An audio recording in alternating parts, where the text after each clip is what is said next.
前年亦即係21年嘅8月份嘅時候咧，我就交咗個女朋友啦。多謝大家無聲嘅祝福。咁拍拖之後咧，我發現一樣好神奇嘅就係我發現愛情呢樣嘢咧，佢真係有好大嘅魔力，佢會徹底咁改變一個人。譬如話我以前單身嘅時候，我每晚家人班翻到屋企，我都會覺得好空虛、好疲倦。但拍拖之後咧，每晚家人班翻到屋企，雖然話好攰，但係只要見到我女朋友咧，我就好想翻去加班。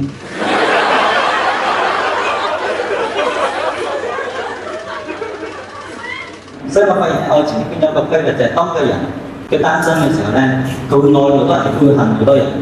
但係只要呢個人拍過拖咧，佢愛嘅人同埋恨嘅人，慢慢會變成一個人，就係佢哋枕邊人。你哋有冇試過半夜失眠嘅時候，你望住瞓喺你隔離嘅另一半，佢冇做錯任何嘢，但係你好想冚佢兩巴？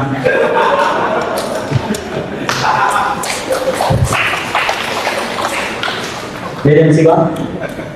你哋有冇試過？我仲未試過，我女朋友話我知嘅。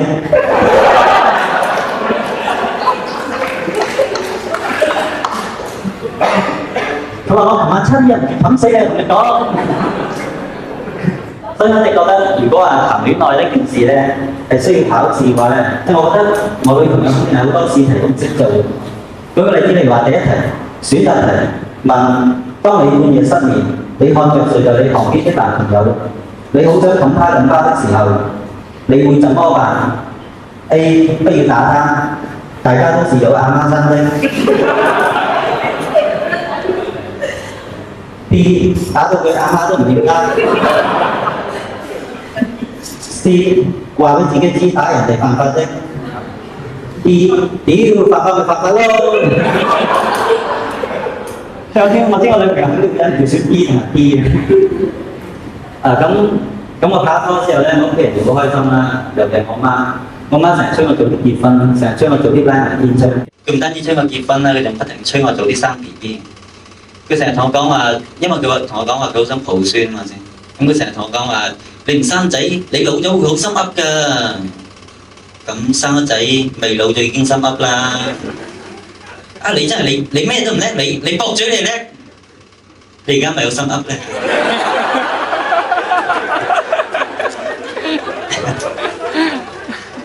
而且我覺得有一個好矛盾嘅點咧，就係我媽佢成日鬧我唔生性，但係佢又成日叫我早啲生仔生 BB。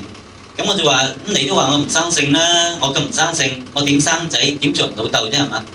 我媽話：你而家唔生性啫，第時你做咗人哋老豆，你自然就會的起心肝生性做人㗎啦。我媽講完呢句説話之後咧，佢擰轉頭望咗眼我爸。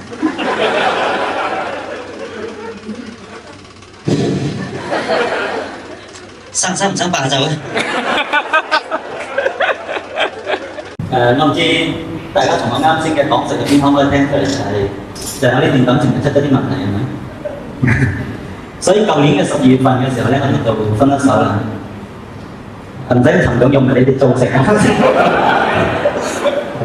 我分咗手之後咧，就好多人問我話點解分手嘅咁啊？其實都冇咩特別嘅原因嘅，就係兩個人經常為一啲生活上嘅瑣碎事而嘈交。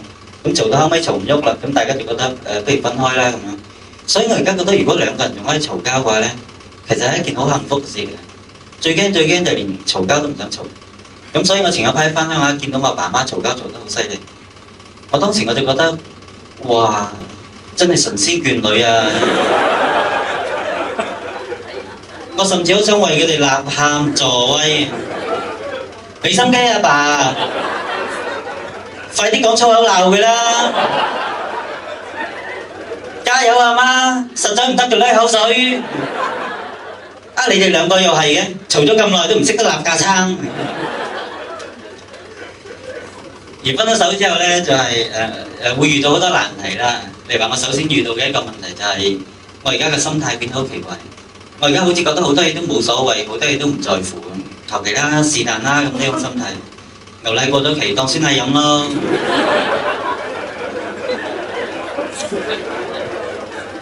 啲餸凍咗當涼拌食咯。褲鏈冇拉當開浪褲著咯。而最難嘅問題咧係我唔知點同我爸媽交代，因為我媽，尤其我媽係好中意我前女友，但係佢唔知道我哋分咗手。咁我後尾唯有硬住頭皮同我爸媽講話我分咗手啦。然之後我媽佢聽講話我分咗手之後咧，佢沉默咗好耐，然之後講話咁分咗就分咗咯，分咗手都好嘅，因為其實我一直覺得你襯唔起佢。可能呢件事對我媽嚟講打擊好大啦。我媽嗰日成個人都暈暈頓頓咁。佢後尾佢仲走過嚟問我佢可唔可以認我前女友做佢個女？我話你認佢做你個女，你認佢做你個女，咁我點算啊？佢話唔緊要，我認埋你做我個仔咯。我話咁 OK 啊，我認你做我老母啦。而我爸嘅反應咧係同我媽唔一樣。我爸問咗一個只有中國嘅家長先問嘅問題。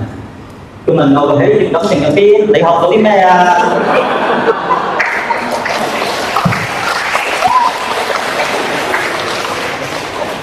其實我都唔知我學到啲咩，但我覺得如果話談戀愛呢件事係真係需要考試嘅話咧，我覺得我都應該參加呢場考試。而我嘅試題係咁樣，同樣係説得題。問：如果有一段新嘅感情擺在你的面前，你會怎麼辦 ？A. 告訴自己不要重蹈覆轍。B. 告訴自己智者一愛好。談戀愛嘅滋味係同食屎差唔多嘅啫。C. 屌，好想食屎啊 ！D. 希望呢次食屎食到飽啦。我覺得我哋肯定一條選 C。